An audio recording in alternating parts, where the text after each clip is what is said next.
Françoise Cadieux, enseignante retraitée avec une trentaine d'années d'expérience et une maîtrise en sciences des religions, nous convie à un voyage au pays de la vérité. Où est-elle? Comment la trouver? Qui la possède? Pour répondre à ces questions, la Docare invite les personnes de 50 ans et plus de l'Est du Québec à la conférence qui les emmènera dans une expédition en compagnie de Platon et d'Alain Badiou le vendredi 17 février à 13h30 par Zoom. Nous écoutons Françoise Cadieux qui s'est entretenue avec Marc Hébert. Bonjour, mon nom est Françoise Cadieux et mon but, c'est de partager mes connaissances parce que pour moi, c'est très important. Et donc, je rêvais de donner des conférences et voilà, c'est ce que je fais maintenant. Alors, la conférence que vous allez donner le 17 février prochain à 13h30 sur Internet, sur Zoom, si je me trompe pas, oui. Il est proposé par la Docare, qui est l'association pour le développement des aînés de l'UQAR, et qui invite les personnes de 50 ans et plus de l'Est du Québec à participer à cette conférence. Et le nom de la conférence, c'est « Voyage au pays de la vérité. Où est-elle? Comment la trouver? Qui la possède ?» Alors moi, j'avais plein de questions par rapport à oui. ça. Alors je sais qu'il faudrait que j'assiste à la conférence pour avoir beaucoup de réponses. Je vous invite, oui, mais vous n'avez pas 50 ans, mais on peut tricher. C'est ça, exactement. Alors pourquoi avoir choisi ce thème, dans le fond, pour la conférence? Est-ce que parce que quand on arrive à un certain âge, c'est quelque chose qu'on se pose plus que d'habitude? Bon, je vous laisse répondre à cette question. Mais... Ah non, il n'y a pas d'âge pour connaître la vérité. Alors, la vérité, c'est vraiment au cœur de nos vies. Hein? La vérité, en réalité, c'est la correspondance entre ma pensée et ce qui est. Et ça doit être fait de façon la plus rigoureuse possible, la plus rationnelle possible. La vérité, c'est le contraire de l'ignorance. C'est le contraire de tout ce qui me rend prisonnier des clichés, des idées préconçues, des croyances, de l'illusion, des opinions. Et c'est tout ce qui nous empêche finalement de réfléchir et d'accéder à la liberté d'agir, la liberté de penser. Et c'est ce qui, au fond, nous donne du pouvoir sur nos vies. Parce que quand on est soucieux d'approcher le plus possible de la vérité, on ne laisse pas le pouvoir à d'autres sur nos vies. On ne laisse pas le pouvoir des opinions nous envahir. Voilà. D'accord. Et comment... Oui, allez-y, pardon. OK. Alors, c'est ça. Ça nous permet donc de ne pas se fier aux opinions de tout à chacun, mais vraiment d'aller chercher cette vérité de façon rationnelle et rigoureuse. Alors, vous disiez tout à l'heure, juste avant, que donc vous avez eu beaucoup d'intérêt pour la philosophie. Quel est le lien ou le pont que vous faites? Est-ce que c'est parce que justement on s'intéresse à la philosophie, donc on est dans un mode de recherche, alors du coup c'est un lien avec la recherche de la vérité? Quel est le lien entre philosophie et vérité?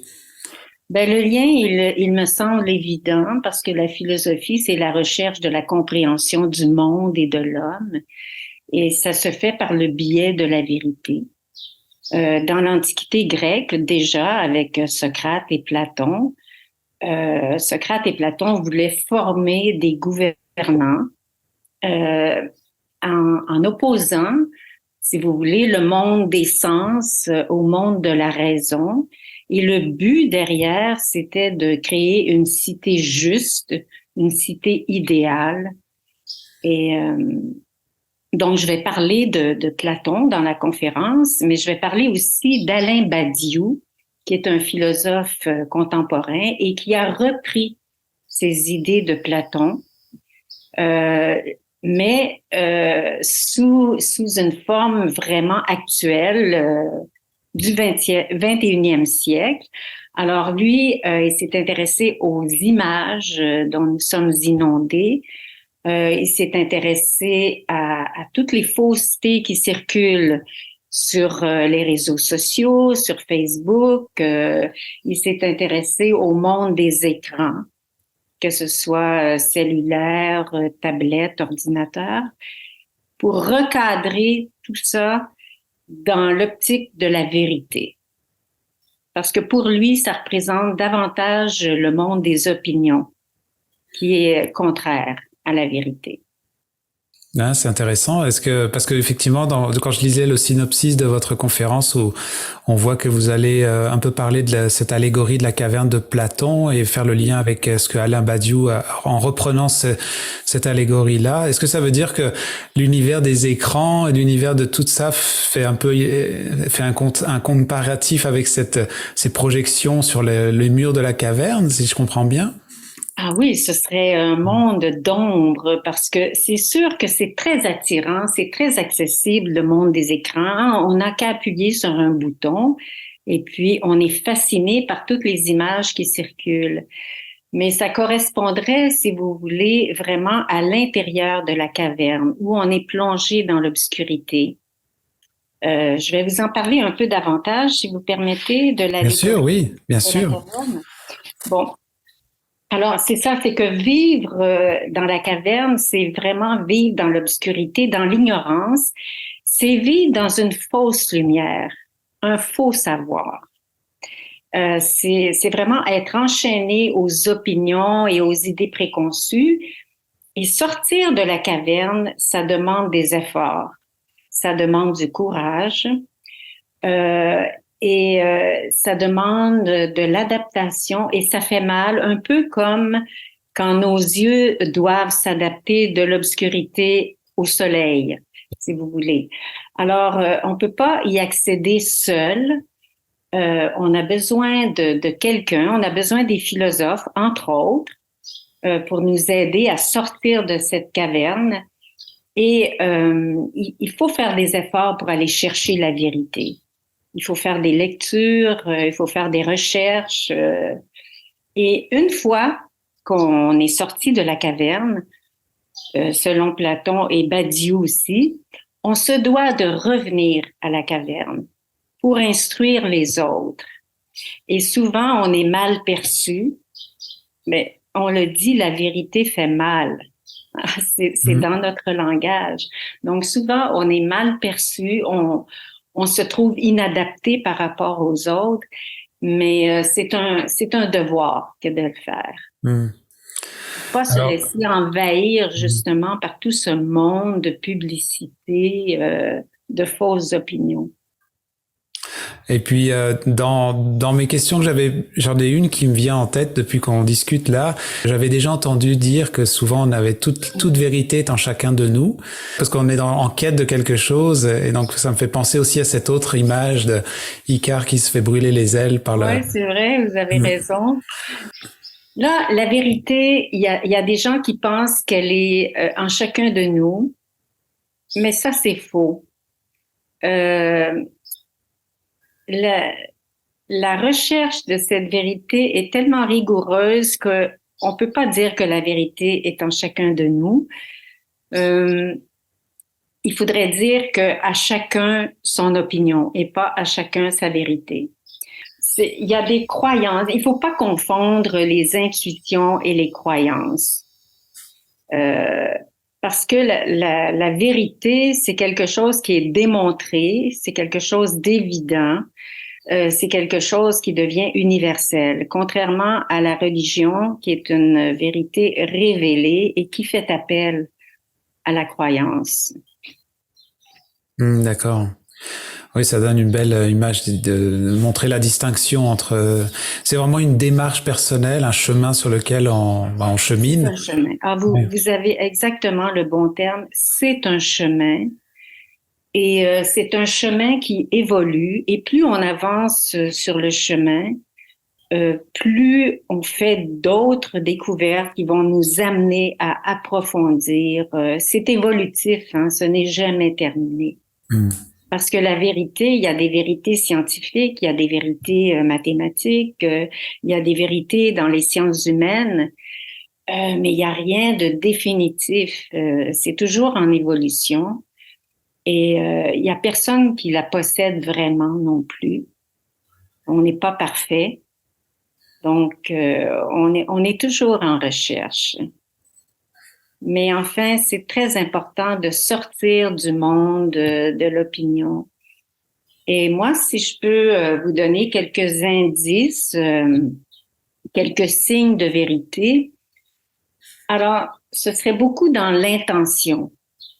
Alors, si quelqu'un a l'intention vraiment de vous mettre sur le chemin, non pas dans l'idée de faire consensus ou non pas dans ces espèces de débats binaires où il faut choisir son camp entre le bon, le méchant. Vous voyez ce genre de discussion qui ne mène à rien, mais qui vous met vraiment sur le chemin où il y a des vrais débats et où il n'y a aucun intérêt en jeu. Ça, c'est très important. Quand on veut discuter d'idées sans que son propre intérêt soit en jeu, c'est un magnifique indice de vérité. Ouais. Très intéressant, ouais. Ça me fait penser un peu à projeter il y a 1, 2, 3 ans en arrière, quand avec justement la pandémie a suscité énormément de débats, que ce soit concernant les vaccins, la santé, les choix du gouvernement, et on a vu comment justement tout ça pouvait amener des discussions ou des débats souvent qui étaient tus ou des fois qui n'étaient pas proposés ou des débats qui étaient... En tout cas, c'est vrai que ça me rappelle un peu cette période qu'on a traversée un peu difficile. Mais tout à fait, pourquoi? Parce qu'on n'avait pas scientifiquement assez de vérité. Alors là, on avait les opinions de l'un, les opinions de l'autre, et c'était un cafouillis, mais même à ça, il fallait prendre parti. Et c'était fait, comme je dis, c'était pas fait de façon vraiment pédagogique. Ouais. En tout cas, moi, c'est un sujet, je pourrais en parler pendant longtemps, mais on va laisser nos auditeurs un peu sur le goût de vouloir en savoir plus, et je les inviterai bien sûr à assister à cette conférence le 17 février prochain. Pendant qu'on se parle, les informations sont tout le temps affichées là pour que les gens puissent avoir accès à comment s'inscrire et qui appeler à ce moment-là. Et je ne sais pas si vous voudriez terminer sur quelque chose en lien avec la vérité. Moi, ma question que je voudrais improviser là pour terminer, est-ce que vous vous sentez dans cette démarche justement sur ce chemin de parcours dans le fond de la vérité, enfin? Ben, écoutez, la preuve, à mon âge, je suis toujours à la recherche de la vérité. Non, mais à chaque fois que j'ai des informations qui viennent à moi, je suis toujours soucieuse de vérifier les sources, de regarder plusieurs sources aussi, de ne pas me fier aux opinions. Et j'essaie toujours d'apprendre.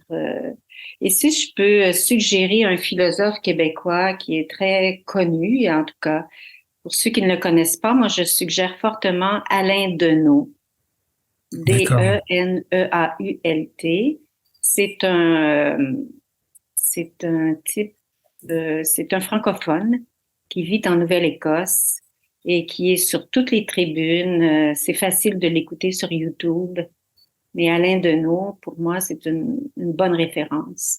D'accord, pour des philosophes contemporains. Oui, pour des philosophes contemporains. Et puis, si ça vous tente de retourner à Platon, allez-y. L'allégorie de la caverne, moi, je trouve ça très intéressant de la relire. Oui, puis de toute façon, j'imagine que vous allez un peu en parler durant votre conférence. Donc les gens qui nous ont entendus, qui ont moins qui sont moins au courant de ça, là, ils vont avoir plus de détails. Et ce sera bien vulgarisé. C'est vraiment à la portée de tous. Tout le monde va apprendre dans cette conférence, je suis persuadée. En tout cas, merci beaucoup Françoise pour votre temps, puis on vous souhaite un bon partage de votre parcours de vérité durant cette conférence. Merci beaucoup. Vous écoutez votre reflet d'ici. Revoyez tous nos reportages sur notre site Internet. Venez visiter la boutique Ariane Turbide et découvrez un univers de cadeaux à offrir à l'être cher. Notre grande gamme de choix de bijoux pour aller lui vous permettra à coup sûr de personnaliser chacun de vos cadeaux. Bijoux en or, en argent, montres et accessoires de toutes sortes et des cadeaux pour les jeunes et moins jeunes. Venez découvrir nos exclusivités en boutique. L'équipe de la boutique Ariane Turbide se fera un grand plaisir de vous servir et vous conseiller judicieusement.